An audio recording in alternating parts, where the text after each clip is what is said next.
تعالوا بينا نشرح يعني ايه نيكست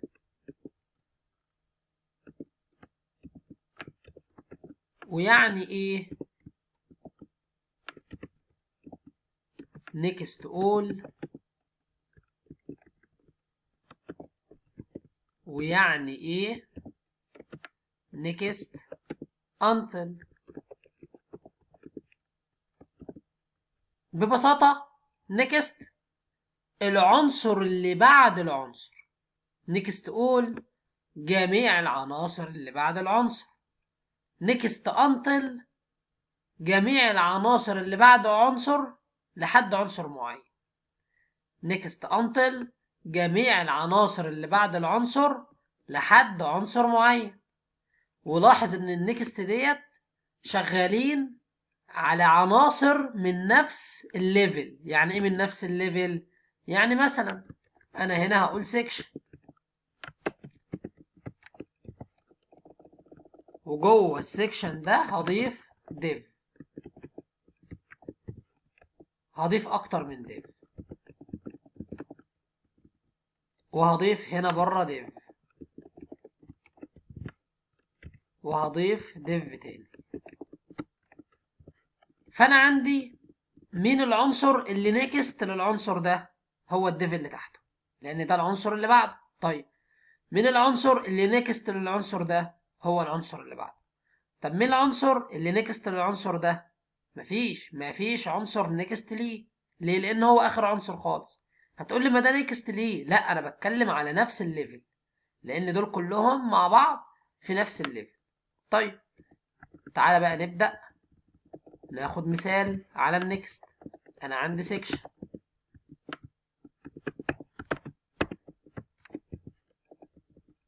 وجوه السيكشن هضيف div،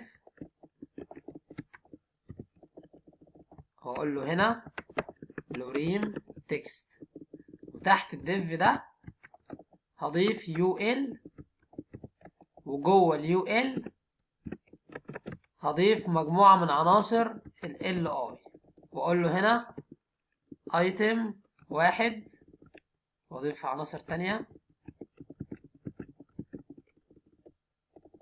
item 2، item 3، item 4، item 5.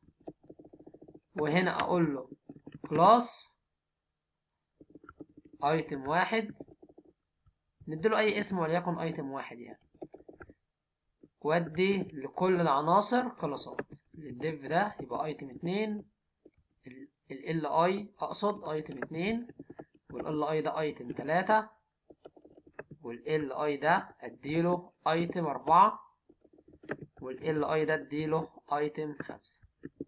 يبقى تاني انا عندي سيكشن، جوه السيكشن فيه ديف، تحت الديف فيه يو ال، جوه اليو ال عندي 5 عناصر ال اي، 5 عناصر ال اي، كل عنصر ال اي واخد كلاس معين وجواه داتا معينه. طيب هروح جوه الجي كويري، هقول له هنا ايه؟ هقول له والله انا عايز العنصر اللي واخد كلاس اسمه item 1 دوت next. طيب عايز منه ايه؟ عايز اقول له دوت سي اس اس، وهقول له هنا color وليكن ريد، اقول له والله خلي لي اللون بتاعه يكون ريد. تاني انا هنا قلت له، عملت له سيلكت اهو للايتم 1، الايتم 1 ده اللي هو نهون، اللي هو ده اللي هو اول عنصر في اليو ال. طيب بعد كده قلت له دوت نيكست دوت سي اس اس، خلي لي الكلر بريد. فهو هيخلي لي الكلر بريد لمين؟ للايتم 1؟ لا، ده للايتم 1 دوت نيكست، هيخلي لي الكلر بريد للايتم 1 دوت نيكست. تعالوا كده بينا نشوف الايتم 1 دوت نيكست، اللي هو ايه؟ ايتم 2. الايتم 1 دوت نيكست اللي هو ايتم 2. ليه؟ لان الايتم 1 اهو النيكست ليه ايتم 2. طب لو جيت قلت ايتم 2 هتلاقيه النيكست ليه ايتم 3. يعني تعالى هنا مثلا نقول هنا ايتم 2 دوت نيكست خلي لي السي اس اس الكالر بريد، هلاقي دلوقتي اللي خد كالر ريد مين؟ ها ايتم 3 هلاقي اللي خد كولر ريد ايتم 3. تعال كده برضه نشوف من شاشة الكونسول، هلاقي هنا ان ايتم 3 هو اللي خد ستايل كولر ريد. طيب تعالى كده نقول برضه ايتم 1 دوت نيكست، فلاقي هنا ايتم ايه؟ ايتم 2 هو اللي خد ايه؟ الكولر. لحد هنا جميل. طب لو انا هنا قلت نيكست اول، ده معناه ايه؟ ده معناه ان جميع العناصر اللي نيكست لايتم 1 خلي لي الكلر بتاعها ريد. تاني، انا هنا السلكتور بتاعي مين؟ ايتم 1، قلت له نيكست اول، يعني جميع العناصر اللي هي نيكست ليه او جايه بعد الايتم 1 في نفس الليفل خلي لي الكلر بتاعها بريد. طيب تعالى نعمل ريفرش، وبالفعل جاب لي جميع العناصر كلر بتاعها بريد. جاب لي جميع العناصر الكلر بتاعها بريد. جاب لي جميع العناصر، خلالي كل العناصر اللي نيكست الايتم 1 الكلر بتاعها بايه؟ الكلر بتاعها بريد. ليه؟ لان انا قلت له نيكست اول. طب لو انا هنا قلت له ايتم 2 وقلت له دوت نيكست اول، فهيجي عند ايتم 2 كل العناصر اللي جايه بعد ايتم 2 هيخليها تاخد اللون الاحمر اللي جايه بعد الايتم 2. طب لو رجعت تاني قلت له ايتم 1 وقلت له هنا ايه؟ نيكست اول، لا انا هقول له بقى نيكست until. يعني ايه نيكست until؟ يعني هات لي جميع العناصر اللي بعد ايتم 1 لحد عنصر معين، وليكن هنا هقول له ايتم دوت ايتم 4 مثلا. خد بالك الايتم 4 مع الانتل مش هيجي معانا، يعني كده ايه اللي هيتلون معانا باللون الاحمر؟ ايتم 2 لان ايتم 2 اول عنصر بعد ايتم 1، وايتم 3 فقط. طب تعالوا نشوف، وبالفعل ايتم 2 وايتم 3 هم دول العنصرين فقط اللي اخدوا معانا، او ايتم 2 اخد ستايل الكالر بريد، وايتم 3 خد ستايل الكالر ايه؟ الكالر بريد برضه. يبقى النكست انتل يعني بقول له ايه؟ بقول له هات لي جميع العناصر اللي بعد العنصر ده لحد العنصر ده، جميع العناصر اللي بعد العنصر ده لحد العنصر ده. طيب هل دول بس؟ طب عندي بقى حاجة تانية، عندي برضو حاجة اسمها بريف. البريف يعني العنصر اللي قبل العنصر، وعندي طبعا ليه بريف اول، وعندي تاني بريف انتل. يبقى عندي بريف اول وبريف انتل، بريف وبريف اول وبريف انتل. لو انا جيت هنا قلت له الايتم 1 دوت بريف،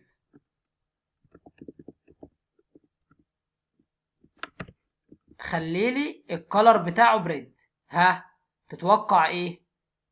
البريف دي معناها العنصر اللي قبل العنصر اللي انا محدده في نفس الليفل. بمعنى انا هنا بقول له البريف للايتم 1، طب ما هنا ملوش اي حاجه بريف، فعشان كده مفيش اي حاجه هتاخد كلر ريد.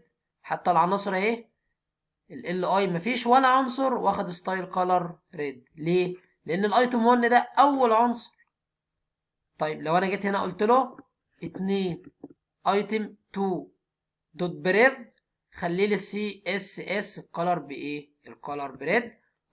طب هنا البريف للايتم 2 هو ايتم 1، فهلاقي ان ايتم 1 اخد كلر ريد. طيب ده عادي وطبيعي ومفيش فيه اي مشاكل.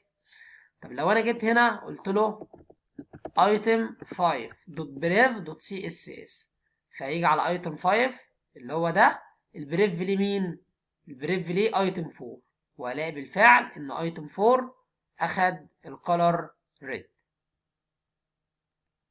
نفس الشيء برضو البريف انت، لو انا جيت هنا قلت له بريف until وجيت لحد الايتم 1 دوت ايتم 1، فبقول له هات لي جميع العناصر اللي فوق او اللي قبل ايتم 5، اللي قبل ايتم 5 اللي هو قبل العنصر ده، جميع العناصر لحد ايتم 1. فايتم 1 مش هيجي معانا، فبكده ده هيتنفذ على ايتم 4 وايتم 3 وايتم 2، يتنفذ على ايتم 4 وايتم 3 وايتم 2، وبالفعل اتنفذ معايا على ايتم 4 ايتم 3 وايتم 2.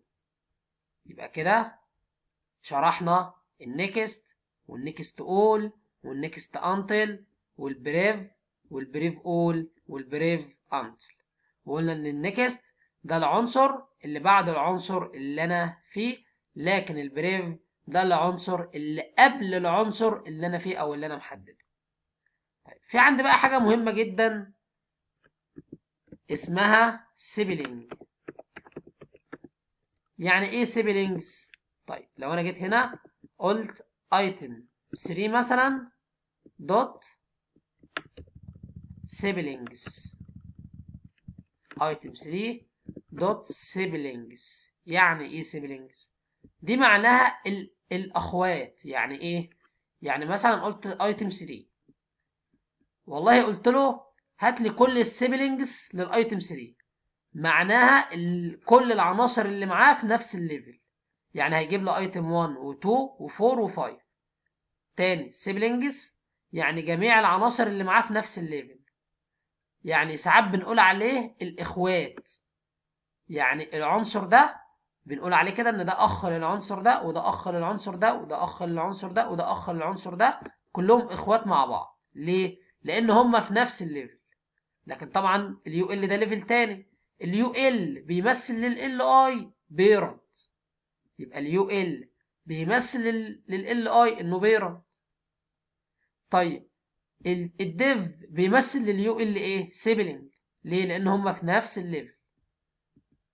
بيمثل الديف بيمثل لليو ال انه سيبلينج لانه في نفس الليفل. فلما اجي هنا واقول له ان الايتم 3 دوت سيبلينج اديله الستايل او سي اس اس يكون كلر ريد، فهلاقي جميع العناصر اخوات الايتم 3 هتاخد الكلر ريد. جميع العناصر اخوات الايتم 3 هياخد الكلر ايه؟ الكلر ريد. طبعا ايتم 3 مش هياخد حاجه لان انا بقول اخوات العنصر ده. طيب لو انا جيت هنا مثلا قلت له الديف دوت سيبلينجز دوت كذا، خلي لي الكلر بريد، فده معناه ايه؟ مين دلوقتي يبقى اخ للديف؟ الاخ الوحيد للديف هو اليو ال. طب تعالى كده هلاقي ان اليو ال هو ده كله هياخد الكلر ايه؟ الكلر ريد. طب تعالى نفتح دلوقتي السكشن، هلاقي عندي ان الكلر ريد بقى لمين؟ بقى لليو ال. ليه لليو ال؟ لانه هو اخ الديف. طب تعالى نعكس، هاجي هنا هقول له ايه؟ هقول له اليو ال دوت سيبلينجز دوت سي اس اس الكلر بايه؟ بريد. فده معناه ايه؟ معناه ان انا بقول له الاخ لليو ال خلي لي الكلر ريد، فهلاقي ان الديف هو اللي اخد الكلر ريد. هلاقي ان الديف هو اللي اخد الكلر ريد. طيب تعالوا ناخد مثال تاني. شيل ده كده خالص واشيل ده خالص كده الديف ده. تعالوا نعمل مثال تاني. هاجي هنا هقول يو ال على طول، وجوه اليو ال دي هقول هنا فوق H1 واقول هنا ايه؟ courses، وجوه اليو ال هقول هنا عندي عنصر ال اي. ال اي ده هياخد كلاس،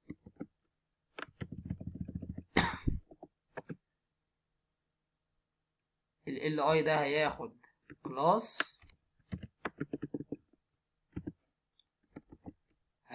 كلاس، وليكن نقول هنا HTML وياخد content HTML، ونعمل هنا بعض عناصر ال اي واقول هنا HTML CSS JS jQuery bootstrap مثلا.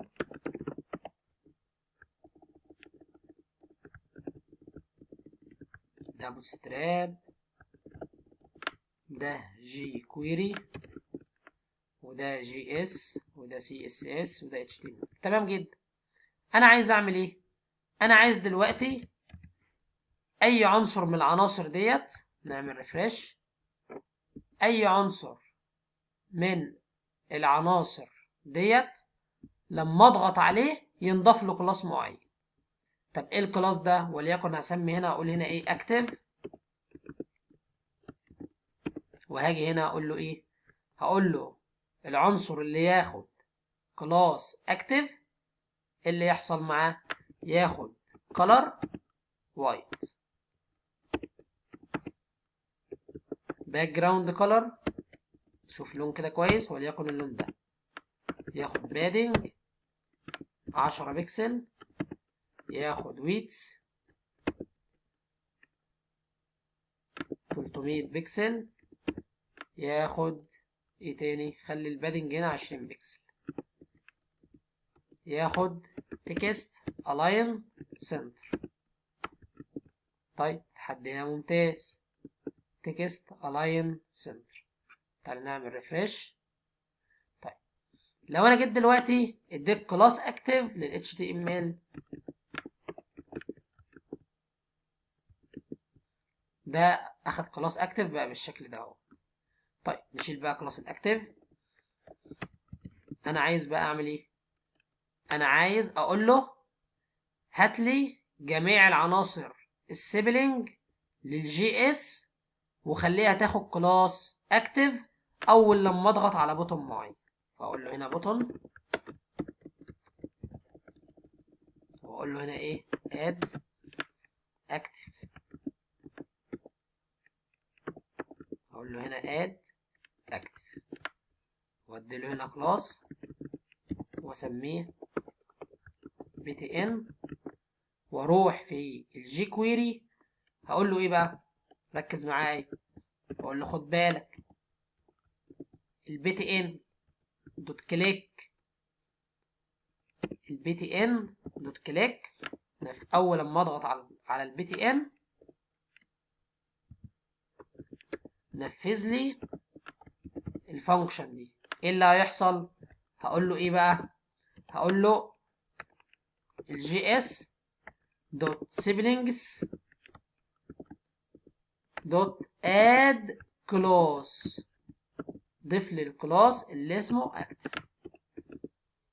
انا اول لما اضغط على البوتون ده هيجيب لي جميع العناصر اخوات الجي اس تاخد كلاس الاكتف. طبعا الجي اس مش هياخد اكتف. اول لما اضغط هنا اهوت كليك هلاقي بالفعل جميع العناصر اخدت كلاس الاكتف اللي هو HTML والCSS والجي كويري والبوتستراب، ما عدا مين؟ ما عدا الجي اس. تعالوا كده نضيف مارجن، نقول هنا مارجن بوتون، مارجن بوتون 10 بكسل، نعمل ريفرش. اول لما اضغط على اكتف وبالفعل جميع العناصر اخدت ايه الشكل اللي قدامنا ده كده. تعالى نفتح كده اليو ال، هلاقي ان ايه اللي حصل، هلاقي ان كل ال اي خد كلاس اكتف ما عدا مين، ما عدا الجي اس ده ما خدش كلاس ايه، ما خدش كلاس اكتف. الباقي كله اخد معايا كلاس اكتف. يبقى احنا كده دمجنا بين درس النهارده وبين الايفنتس. طبعا انا اقدر ادي اي حاجه هنا تانية، ممكن اقول له مثلا دوت بريف، فده معناه ايه، هيجيب لي العنصر اللي قبل الجي اس، وانا عندي من العنصر اللي قبل الجي اس سي اس اس، فده الوحيد اللي هياخد كلاس اكتف اول لما اضغط على البوتون. هضغط على البوتون اهوت وبالفعل السي اس اس اتنسق معايا، السي اس اس اخد معايا كلاس اكتف. يبقى ببساطة تاني على السريع، النكست ده بقول له هات لي العنصر اللي بعد العنصر اللي انا محدده في نفس، بس لازم يكون في نفس الليفل. السبع عناصر دول لا بينطبقوا على العناصر اللي في نفس الليفل. اول حاجه النكست، نكست اول يعني هات لي جميع العناصر اللي بعد عنصر معين. هات لي جميع العناصر اللي بعد عنصر معين لحد عنصر معين، يعني هات لي من اول عنصر كذا لحد عنصر كذا.